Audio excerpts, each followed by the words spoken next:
So you just bought your tickets to Rome and you're trying to decide if the Vatican City is worth visiting on your trip. Let me give you the full, honest rundown of what the Vatican City is really like to visit from a true traveler's perspective. Let's go. When you picture the Vatican, you probably think of the Pope, Michelangelo's Sistine Chapel, and the jaw-dropping art. And yes, it is all of that.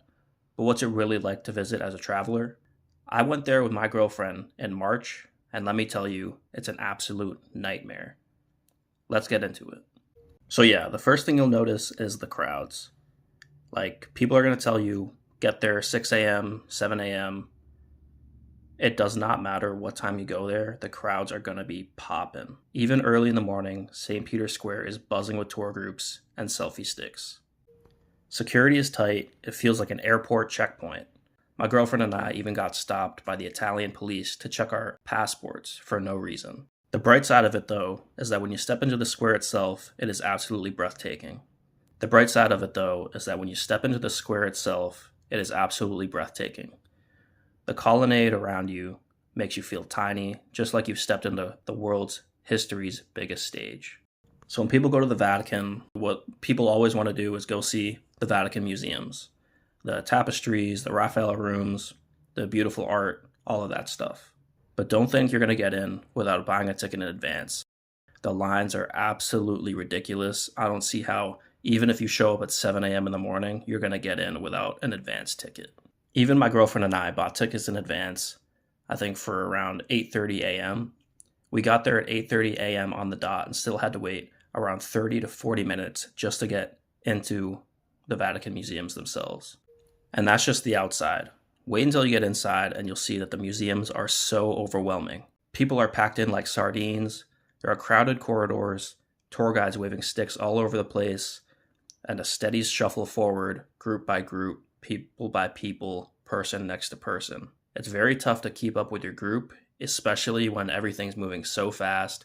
You don't have the time to take a picture or even enjoy what you're seeing in the art gallery in the museums themselves. I guess the only bright side about the museums themselves is that you do stumble upon absolute gems of art and history. Raphael's School of Athens, the ancient maps of Italy are amazing, and even quirky things like Egyptian mummies are there too. If you're prone to sensory overload or get anxiety easily, I would not recommend going through the Vatican City museums. They are absolutely insane, packed, and very uncomfortable. Additionally, you probably won't get your money's worth and you probably won't get your time's worth. You have no time to see anything, and the crowd's getting the view of your site anyway.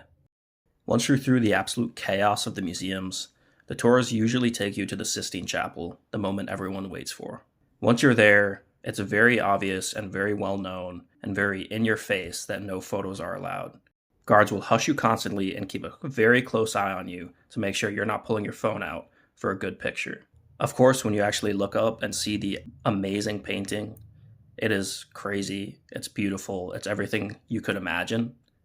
However, it's very small and people are pushing you through like Indians on a train. It's absolutely crazy in there and you just got to keep moving. You don't have much time, probably like a minute at most to get through the crowd. So if you're here expecting a quiet spiritual moment, don't think that's what you're going to get. Prepare more for a Travis Scott concert, packed like sardines vibe. Last but not least, you're probably going to go to St. Peter's Basilica. That's usually the last stop on the list, but be mindful that the tours won't take you there and won't get you an easy pass in. You have to go all the way to the back of the line and wait like everyone else. The reason for that is that there's no tickets, it's free entry, but you just gotta wait a ton of time. My girlfriend and I didn't have a chance to go inside St. Peter's Basilica because by the time we got out of the Vatican museums, we were absolutely so overwhelmed and so annoyed with how the whole experience went that we couldn't wait standing in line for another few hours.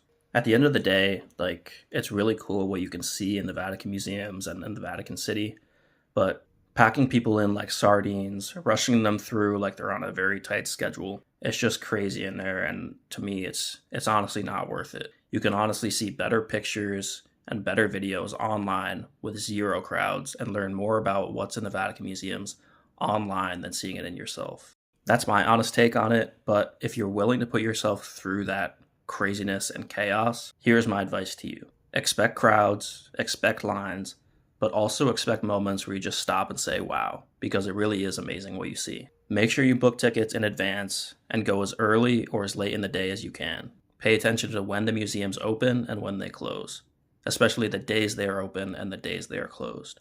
Try and take your time. Of course, you're being rushed through, but our tour guide, and I think most of the tour guides there, are pretty understanding of what craziness is going on there. So try and take the time that you have, take your pictures, take it all in when you can, and just enjoy what time you have there and the space you have there. I know this is a controversial take, and I know that billions of people around the world, this is one of their main travel destinations. If you disagree with me, let me know in the comments. I'd love to hear why you think the Vatican is so great. If you're planning to go there, how your experience was. I'd love to hear all of it.